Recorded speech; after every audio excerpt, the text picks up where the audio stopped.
Hello everybody, welcome to another review. So I'm going to be reviewing the new album by TesseracT, War of Being.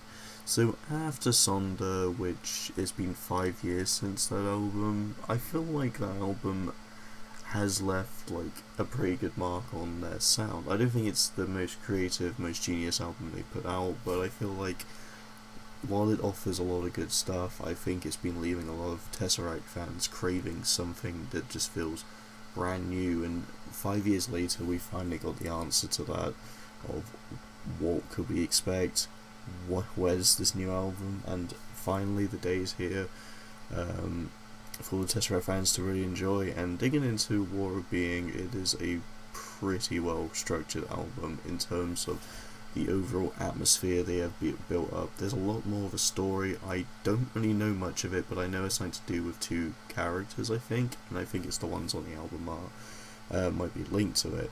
But I'm not really here for necessarily that. If I'm interested in lore, I'd probably just stick to bands like Starset and Gorillaz. But yeah, I think Tesseract's got a pretty good story building up, at least sonically, through the tracks we have here. You start off with the very ethereal, atmospherical Natural Disaster, which I think is a very big highlight of this record. It opens up the track with just some absolutely godsendly uncleans and cleans as a good blend, and we start to notice that the screams are pretty much hitting on a lot of the tracks. You start to hear it layered, and the way that it just flows well with its melodic elements is absolutely pretty well good in my opinion. I'm pretty happy, satisfied with it. And then from literally Natural Disaster all the way down to Tender, I think this is where the album is at its peak, and this is the best run of songs from the record. I think Echoes is a lovely follow-on. It's got some really good performance from everyone. I think it's got some of the best instrumentals. I think the overall sonic direction this one took is fantastic, and yeah, you can tell a lot of it. I think The Grey, which was the only track I actually listened to because they only released 2 singles, and I think this is the only one I followed. The Grey is gorgeous. The Grey was one that got me invested more into this record because I didn't really do that with War of Being. I just didn't really know that song existed, to be honest. I just remember The Grey existing, so I listened to that. But honestly, yeah, The Grey, I think, out of the 2 singles, is the much better one. I think this one is very strong, and I think, especially paired with Echoes and Legion, 2 of the better tracks, it definitely is a nice, it's definitely sandwiched in there, and right in the middle of what I say is the best period of this record. Legion is fantastic.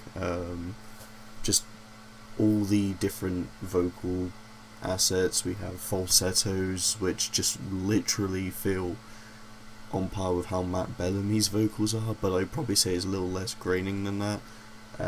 To just hitting high notes you wouldn't expect from TesseracT, to just some great uncleans on this track. And when Tender is more of a slower song, the drive with the heaviness in it just packs a big punch, and it's just a lot of fun. War of Being, this one, I'm always not been too big on prog metal bands' longer tracks. I know that's the thing that a lot of progressive metal bands do, and War of Being still good. It's still a good track, but I think all the elements of the first 5 I kind of like a little bit more. I think the way it's paced, I think the 6-minute runtime for a lot of these songs just work a lot better in their favour. And with the 11-minute, War of Being still good, but I don't think it holds a candle to literally even Tender, which I might say is one of the weaker ones of the 5, but it's still really good. It's still a fun track. Sirens, probably arguably the softest track on the album, but I love this one. I think the melodic notes and just the tone it takes, it just feels like there's a huge shift to try and explore and experiment a little bit more towards the end, but it still feels like it fits well onto the record, which is a good thing. And Burden, this one's fun as well. It's definitely got some of my favourite instrumentation. I think it's got some of the best riffs throughout, and I think the drive it has is quite a powerful one. And Sacrifice, I probably say is my least favourite. I do like Sacrifice, but I just I just don't really click with it. I think it when it comes to the whole progression of this album, I think Sacrifice is the kind of the slow burner. I just feel like it drives and propels just faster and faster, just going into all these good ideas. And after War of Being, it starts to slow down on a bumpier road, and that's kind of where Sacrifice not mainly remains. But I do like this record. I wouldn't say I'm crazy on it, but I say for a Tesseract album, which I haven't really listened to as much Tesseract, to be honest, I think this is definitely a really good album. I give it a 4, honestly. It's got a lot of great ideas, and it's definitely an album. I think the songs are a lot better the more you go into it, because I was planning on giving this a 3.5, but literally just analysing and looking into the album, there's just so much detail and so much different things going on that it just drives a really good punch to it, and I think it has stuff that just keeps bringing you back into it. So that's kind of my opinion on this new Tesseract album. Hope you guys enjoy. Thank you so much for watching, and see you guys in the next video. Bye bye.